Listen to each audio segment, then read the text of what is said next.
honorable members on the dais, my colleagues, my student friends, both MBA and MTech. Hearty welcome to each one of you. Again, congratulations for securing admission in your chosen branch of the program in RIT, because you know how difficult it is to choose the institute.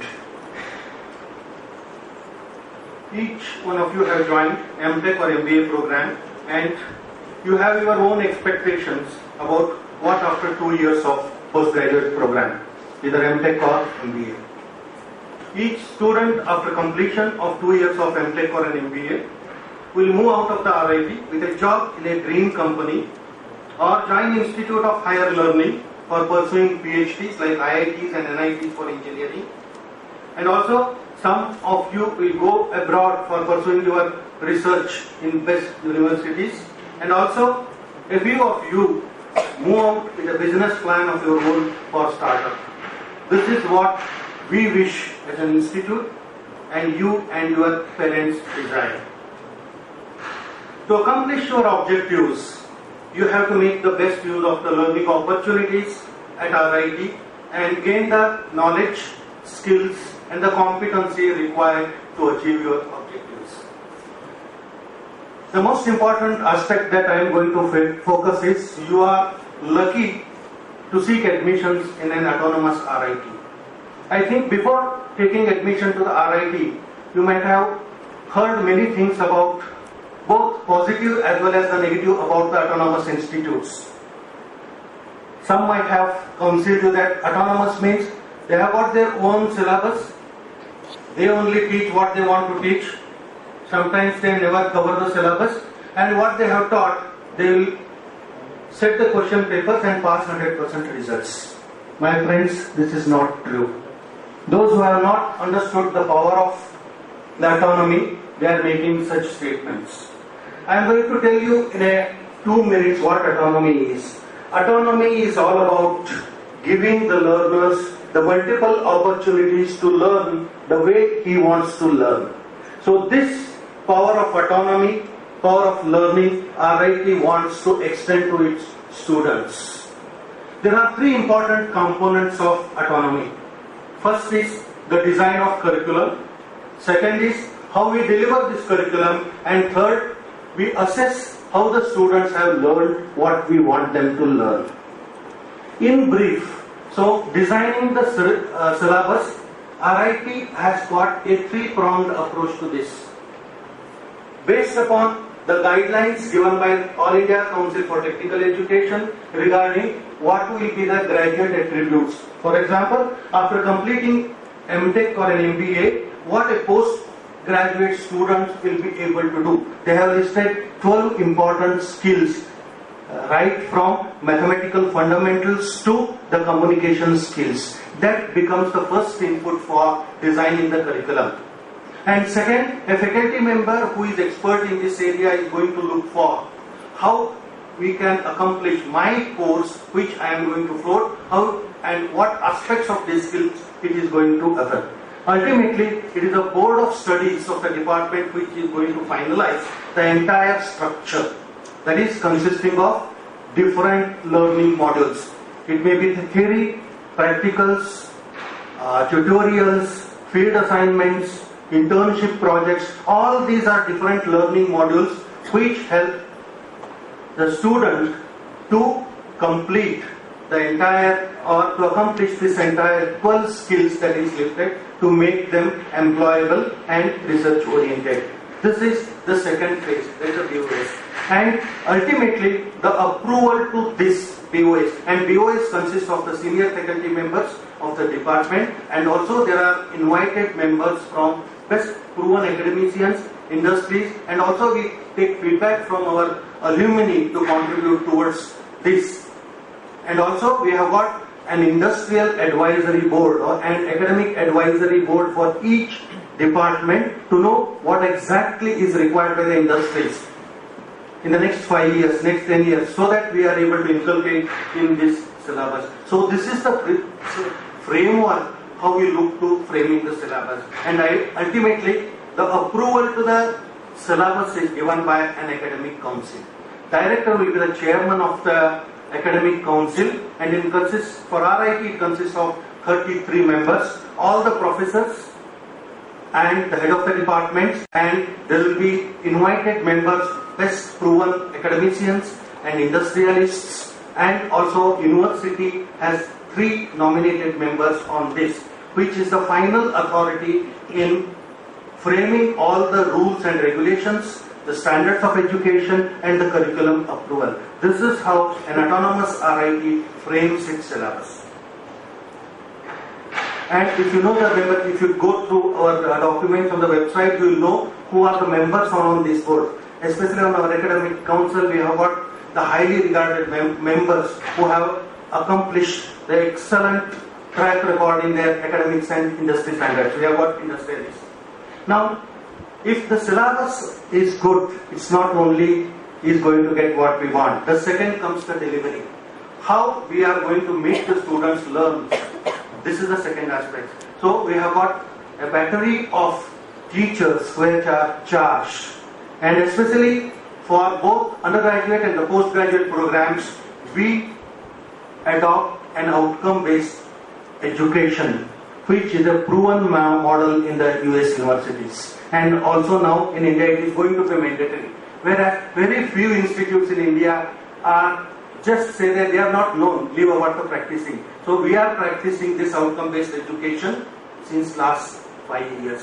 Now outcome-based education is all about, we define the outcomes, means for each course, after studying this course, what is expected or what the student will be able to do, and we have get a complete profile of, say, MTech civil engineering. After going through the entire 2 years, what the civil engineer after completing the MTech should be able to do in terms of skills, knowledge and performance. This already the profile we have predetermined.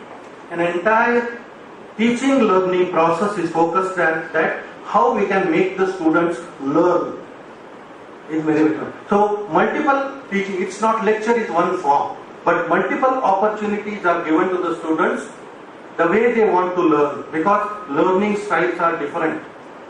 Somebody learns through projects better, somebody likes lectures, and somebody likes PPTs, and somebody wants to have his own assignments and self-study. So the entire teacher is going to have a judicious mix depending upon the demographics of the entire class, how I can teach and make the students learn. So the shift of RIT in OB is from teaching to learning. So every teacher is going to ask the questions, I am teaching, are they learning? So this gives us trying new ways of imparting what the students wants to learn. So in last 3 years, our entire delivery system has changed. We have become student oriented, and always we look to how I can give different learning opportunities to the students. This is the focus on our delivery, which is the second component of our. The third component is very, very crucial and important. That is assessment. And we hear that in autonomous colleges, all the students will pass. But my friends, it's not true. So the assessment is so rigorous. It's not that only during the PL, you might have been familiar with the word PL. There is a preparation leave. No concept of preparation leave. It's not that only 8 days I am going to study and pass the examinations.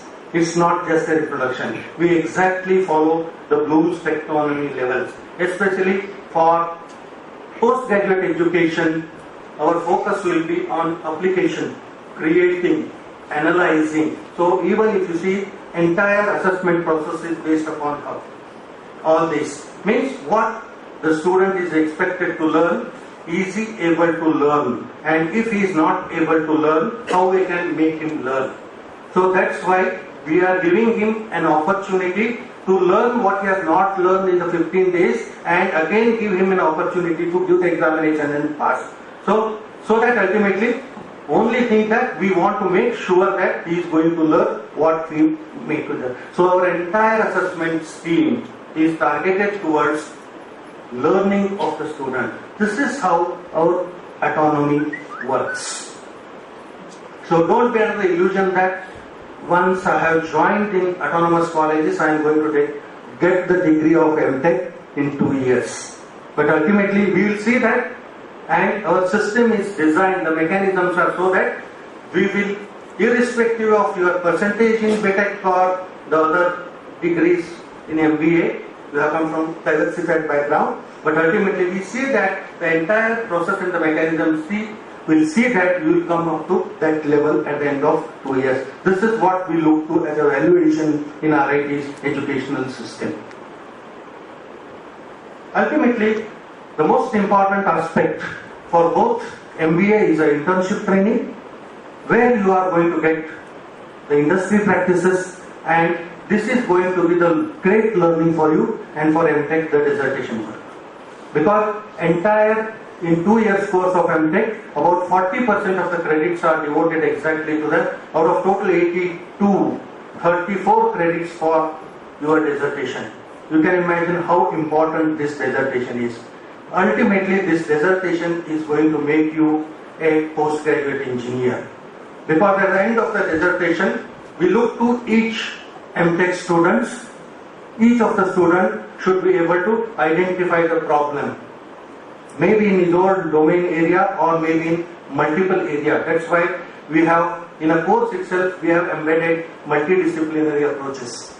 Sometimes if an MTech student of mechanical wants to learn, electronic circuits, or he may be required, this is the open. Any student can opt to any of the, it's called as an open elective scheme.